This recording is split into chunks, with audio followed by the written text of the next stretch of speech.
Welcome back to Finnish Made Easier. Today we're going to be talking about plural genitive. So this video I'm going to focus a lot more on how to form plural genitive because it can be a little bit difficult. If you're more curious about how to just use genitive, I have a video on just kind of genitive in general. It talks about how to form and use singular genitive. So if you're curious just on how to use genitive, I would recommend watching that video. But if you're curious on how to form plural genitive, then this will be the video. And it works the exact same as singular genitive, but just if you have a plural word. So we'll get into that in a minute. One other thing I did want to say too is plural genitive can be kind of hard to form if you learn it in isolation. There's a lot to memorize, but if you already know a few things in Finnish, then you could really simplify down plural genitive and make it actually not too much to memorize. And so I'm going to use things like partitive and stems, and then there are plural versions as well, so plural partitive and plural stems. So if when I'm going you don't really know what I'm talking about, I have a video on every concept that I'm going to bring up today. So if I'm talking about like plural partitive or like stems or normal partitive and you don't really understand what's going on, I would go watch my video on that concept, and I'll put a lot of those links in the description as well so they're easy to find. Especially plural partitive will be useful for forming plural genitive. So that being said, let's just get right into it. So you might be wondering, when would we want to use plural genitive? So genitive, as just a reminder, is kind of the possessive. So we talked about in my other video how it can be when we have an apostrophe s or when we have of. Either one of those can have possession. But sometimes when our word that we're trying to have something, it sometimes is plural. And if it's plural, we can't just like add the t because we already have the genitive ending. So we just have to have a new ending that shows that it is both plural and genitive. So like for instance, if I wanted to talk about some students in a class and they all take a test, and I'm talking about the students' tests. So the tests of all the students. So student is plural, but I need to show that it's plural and that the tests are the students. So I'm going to use plural genitive. And now if all of those tests have maybe scores, there's like the scores of the tests. There's where we use that of. Or you can say the test's scores. Again, since test is plural, we're going to use plural genitive instead of singular genitive. So it can be really useful sometimes. I was able to simplify it down into 5 pretty easy rules. Basically, there's a few specific rules, and then everything else is just going to follow the same pattern. So it's actually really nice. We can really simplify plural genitive down into just a few simple things and then a simple pattern that works for almost every word, and then we just have to check these words to begin with. So the first one that doesn't follow our general rule, which we'll talk about in a minute, is if it ends in I. There's going to be 2 different options if it ends in I, but if it ends in I, we're never going to follow our like everything else rule. So if it ends in I split it into 2 categories. This will be where it's useful to know kind of the partitive form of words. When we talked about partitive with I's, I remember that was a little bit interesting. Most of them kind of followed like EA or IA, but some of them we just got rid of the I and added TA. So for example, kieli and vuori, we talked about in my partitive video, how those go to kieltä and vuorta. So you can go watch that if you're curious exactly why that happens. Everything else is going to have something else happen to it. So we have like our SIs, which go to TTA. We have some that go to EA, some that go to IA. But we're just looking for ones that go to a single TA. So not like our ones that go to TTA, just a single TA. If that's the case, then what we're going to do is just, with our original word, we'll drop the I and add TEN. So again, we're going to have this T just like how they were kieltä. We're going to have a T, vuorta. You could also think, if you want to go from the partitive version, just take off the A and add EN, whichever way is easier to think about for you. But I like, just like you look at the normal word, if the partitive doesn't end in TA, and you're just going to drop the I and add TEN. So kieli goes to kielten. So we just took away that I and added TEN. And vuori, which is its plural partitive form is vuorta, it goes to vuorten. So those are going to be the plural partitive form of our words that end in I, whose partitive form, just you get rid of the I and add TA. For all other words ending in I, so if it doesn't follow this rule, then all we're going to do is really simple. We're just going to add EN. So like järvi, which is like a lake, we can just add EN. Järvien. Käsi, even though it has a weird stem and a weird partitive form, since it doesn't end in just a single TA, it ends in TTA, we can just still follow this rule. Käsien. So again, I just want to reiterate. Every single word that ends in I, that's partitive form, is not like this. This is the rule. And even an interesting thing is, most of these words, you can actually also use this rule. I've seen both all the time. So I've actually seen, you can just say kielien, and you can just say vuorien. So you can actually just use this rule on all words that end in I. But for these ones, I would say this form is the more common form, and it is very common. So I wanted to bring this one up as well, but that's why I just put if it ends in I, you can add EN, because it will technically work for these ones as well. But very important to be aware of this rule as well, that if it has TA as its partitive form, it's likely going to go to TEN. But if you do see it following this rule, that's why. All words that end in I actually can follow this rule, but oftentimes these ones are going to follow that rule. So yeah, I's are pretty simple. Most of the time just add EN. If that part is that way, then add TEN. I think I've talked about enough about that one, so let's move on. I'm actually going to do rule number 4 first. This next one is if our word ends in NEN. So this is obviously a very common ending in Finnish. But we have a word like ihminen, it's like a person. If I want to put that in plural genitive, what we're going to do with all NEN words is we're just going to drop the NEN and add STEN. And that's the easiest way to think about it. Just completely take away the NEN and then add in STEN. So like ihminen, if we just take away that NEN, we get ihmisten. Take away the NEN and add STN. So ihmisten. This next one, nainen, like a woman. We have nai if we take away the NEN, and then we add STN. So we get naisten. So yeah, NEN in plural genitive is also pretty simple. We just take away the NEN and add STEN. So ihminen, ihmisten, nainen, naisten.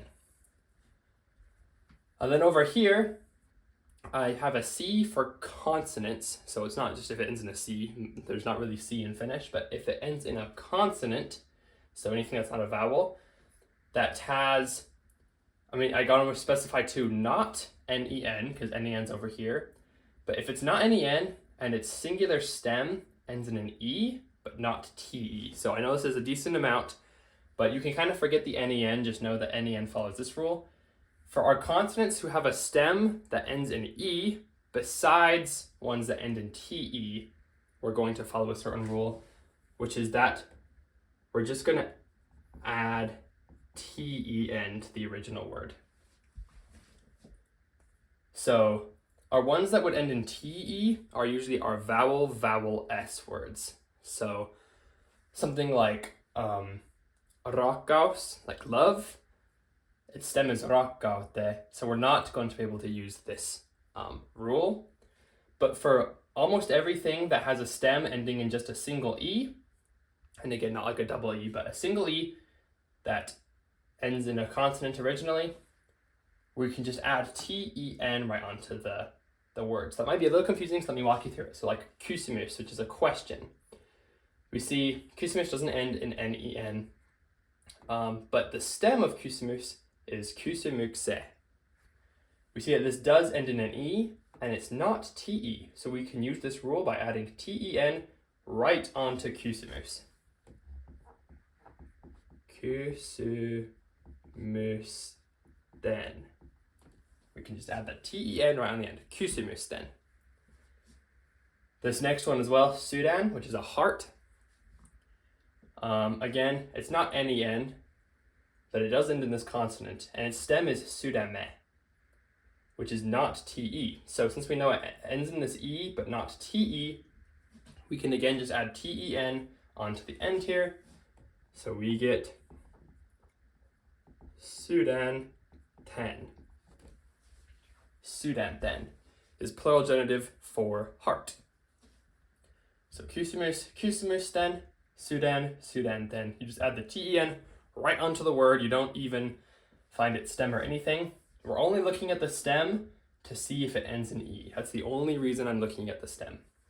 So that's kind of an important thing. With all of these rules, we're always going to be adding it to the original word. But with these two rules, I'm just looking at a form of the word to see if the rule applies. So I'm just looking at the partitive to see if I should follow this rule, and I'm looking at the stem to see if I should follow this rule. But we're always going to be adding to the original word. So yeah, those are our only kind of special rules. For everything else, we can follow a very simple pattern. Well, I don't know about very simple, but the same pattern for every single one, which is where we're going to need our plural partitive. So again, if you don't know plural partitive, I would highly recommend watching my video on that before I get into this. But what we're going to do is we're going to find the plural partitive form. Whoops, now it says plural partitive. Plural partitive form.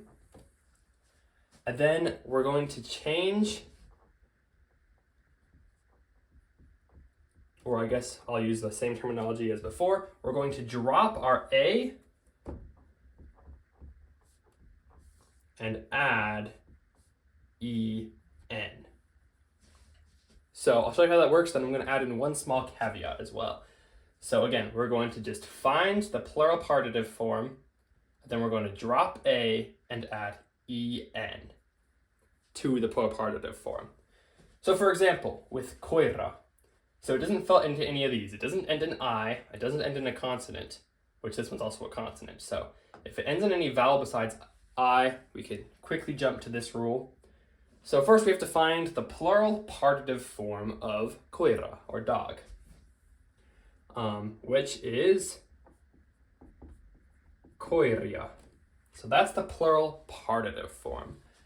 Now, all I'm going to do is take that, drop the A, and add en. So we get koirien. So all I did was I took the plural partitive form, took away the A, and added en. And you don't need to worry about anything else. That's all you have to do. You can always just find the plural partitive form, drop the A, and add en.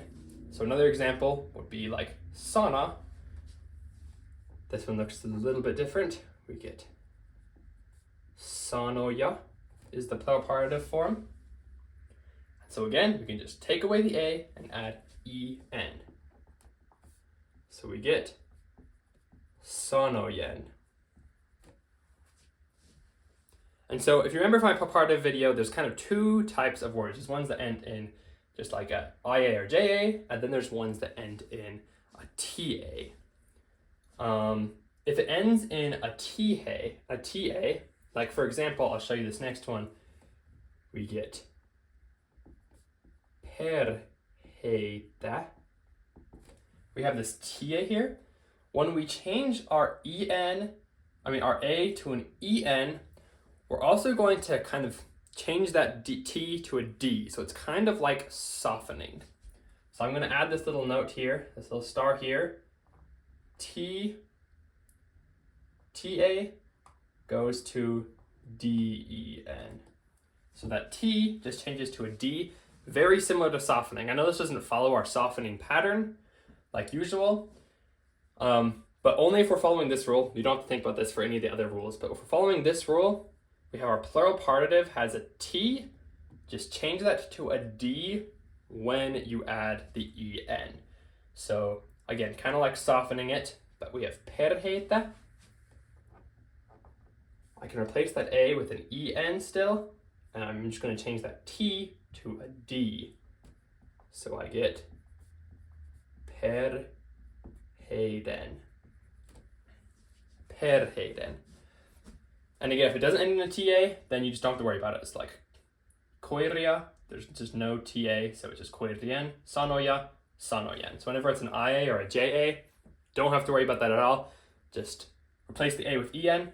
Otherwise, still replace the IA with EN, but change the T to a D. So if it's easier to think about it, you can just say TA goes to DEN, just a single A just goes to an EN. Whichever way works for you, just find a good way to remember it, and remember that the T is going to soften to a D.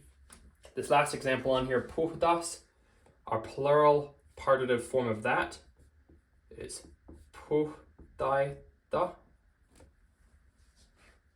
And again, this ends in TA, so we're going to just change that to a DEN. So puhdaita is going to go to puhtaiden. Puhtaiden is the plural genitive form of puhtas. So yeah, it's actually really nice, even though there's so many different types of words that fit into this everything else category.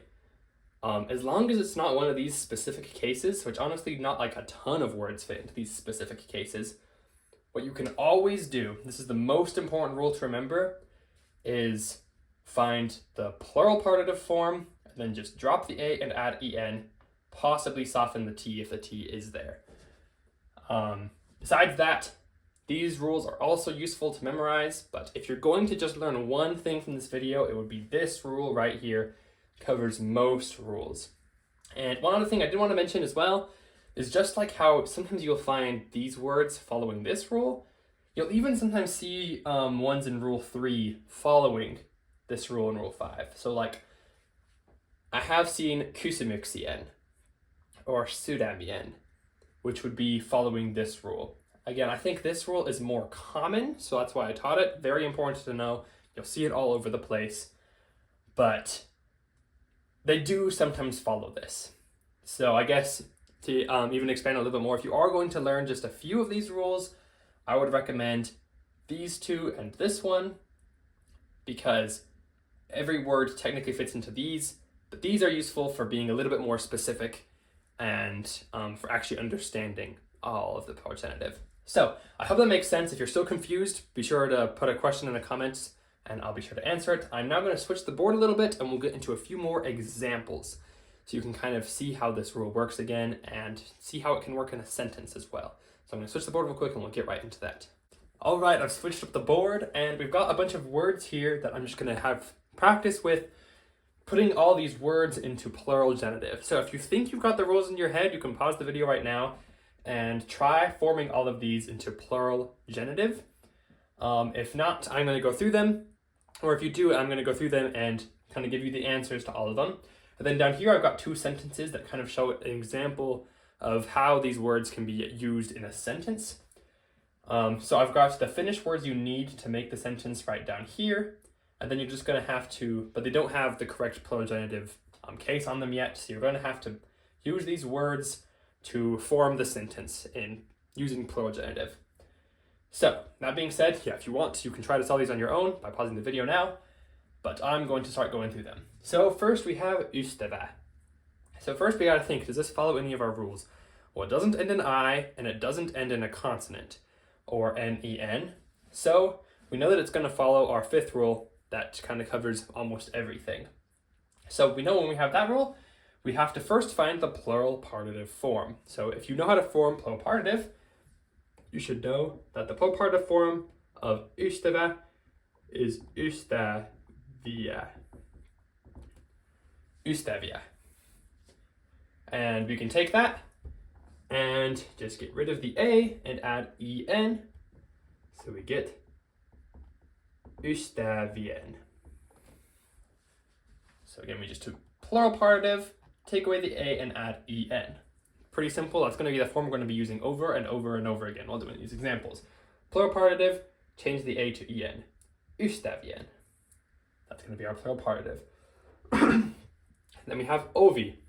Ovi does end in I, but so we just got to think, does its partitive form change the I to a TA? And no. Sometimes, if that one can be a hard rule to remember, sometimes it can be easiest to see, would that sound even okay at all? Saying ovta is not really a thing that you do it all in Finnish. There's not usually VTA, I don't think. So you can remember that ovi, its plural partitive form, its partitive form is actually just ovea. So no matter what its partitive form is, since we don't just add the TA, we can just add en. OVN. OVN. So that's the plural genitive form of ovi, OVN. And again, it's just because with I's, we always add en, unless the singular partitive was one where you took away the I and added TA, which ovi does not work like that. So it's OVN.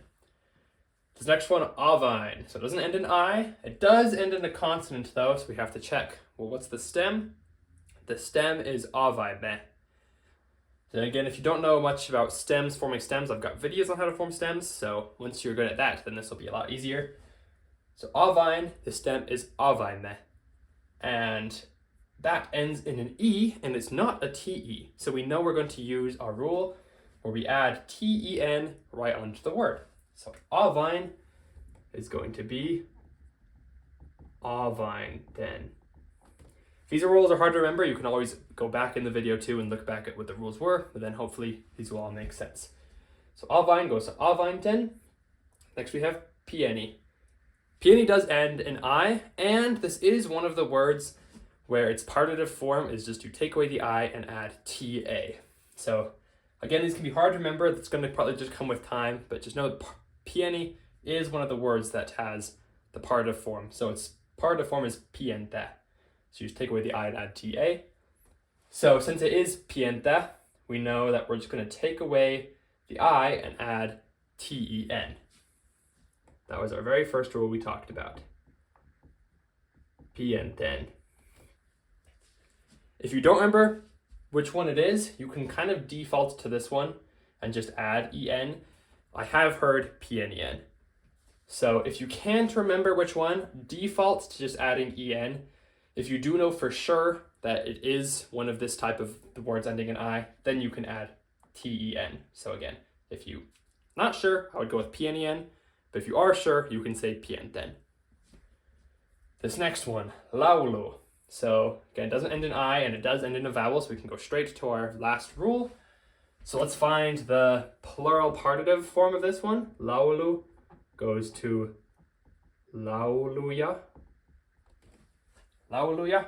So then we can just take away the A and add en, giving us laulujen. So just take that A, change it to an en. Laulujen. This next one, sininen. This one ends in nen, which was specifically one of our rules, nen. This is probably the easiest one to just quickly pick out. We just change nen to sten. That's a nice rule to learn because it's just super quick, super easy. Sini, so we just take away the nen and then add sten. Sinisten. So last one, kallis. This one we're going to, first we see it doesn't end in a consonant, so we got to find its stem. Its stem is kalli. So it ends in I. So it's Kallii is the stem. And since that's the case, it doesn't end in an E, and we know the word doesn't end in nen, so it doesn't follow any of our rules, so we're still going to go all the way to our default rule and find the plural partitive. So our plural partitive of this is kalita. And since that's the case, we're going to just change that A to an en, because we're following this rule, plural partitive, change A to en. But we have this TA, so it's important to remember, change the TA to a den. So we're going to get, the first part will be the same, kalli, change the T to a D, and then change the A to en. Accidentally erase that arrow. Kalli then. And that's going to be the plural genitive form of kallis. So hopefully those made sense. If any of those didn't really make sense, I would go back and look at the rules again that I set out before, or kind of brush up on your plural partitive if that was the confusing part. So these last two, we're going to be looking at how to form sentences. So this first one, I have the Finnish, I accidentally wrote only an S, I meant to be Finnish, the Finnish boys class. And so in English, we kind of show this plural position by putting the apostrophe after the S. So since this apostrophe is after the S, this means this English sentence is talking about multiple Finnish boys. So like the class of all of the Finnish boys, the Finnish boys class. So when you say it out loud, it kind of sounds like one person in English, just the Finnish boys class. But we can see when it's written, since it has this apostrophe on the outside, this is talking about plural, the Finnish boys class. So the class with multiple Finnish boys. So because of the adjective noun agreement, we're going to have to put both Finnish and boys into plural genitive. Because this boys is plural genitive, we've got to have the adjective match it. So first, let's put suomalainen into plural genitive. Again, I think the easiest one is these NENs. NEN just goes to STEN, so that's a pretty easy one. So we can do that. Suomalai, take away the NEN, and then add STN, sten. Poika is one of the ones that ends in vowel, but not I, so we can use our rule, our default rule. So the plural partitive of poika is poikia, and then we can just change that A to an EN. So we get suomalaisten, poikien, and then luokka can just say the same, because that's just what they have. Luokka. So suomalaisten, poikien, luokka is going to be the Finnish boys class. The class that has the Finnish boys. Suomalaisten, poikien, luokka. This next one, I like Lord of the Rings. So I just want to also say, if we're talking about the book or the movie, in Finnish it's actually like the legend of the Lord of the Rings, and so it's not going to look quite like we're going to form this. But if we just isolate, we're just trying to say a Lord of the Rings. Then we see this is the genitive. Remember, genitive can have two forms. It can have the S and the apostrophe, or it can have of. And when it has of, we rearrange it to look like an apostrophe S before we form it in Finnish. So it'd be like the rings Lord with the apostrophe on the outside, because there's multiple rings. So that means we're going to use ring first in plural genitive. It's Lord of the Rings, meaning it's the rings Lord. So what kind of word is this? We see that it doesn't end in a consonant, so we have to find the stem of sormus. The stem, I'll write it down here so you can reference it, is sormukse. And that is ending in an E and not a TE. And this original word doesn't end in NEN. So it's going to follow our rule where we just add a TEN onto the word. So we're going to get sormus first. Sormus. Since it ends in this E but not TE, we can add just a TEN onto here. Sormusten. And then just write Lord. Herra. Sormusten Herra. And that's going to be like a Lord of the Rings. And again, it's not actually the book title. It's not quite Sormusten Herra. It's actually Taru Sormusten Herrasta, which is like the legend of the Lord of the Rings. But that's a little bit more out of the scope of what we're talking about in this video. So I wanted to shorten it just to like a Lord of the Rings. Lord of the Rings. Sormusten Herra. So it's like the Rings Lord. So I hope that all made sense. Those are some kind of examples of why this is useful whenever we're trying to use genitive, but we're using these plural words. We're going to need to have some form to be able to show that it is plural as well as genitive. So that's what this does. If you still have questions, be sure to put them in the comments. I'm also going to have a document in the description that will have all these rules and tons of examples. So that'll be really useful to look at. If you're still just a little bit confused how this works, I would review that document for sure. But I think that's it. So thank you so much for watching, and we'll see you in the next video. Heippa!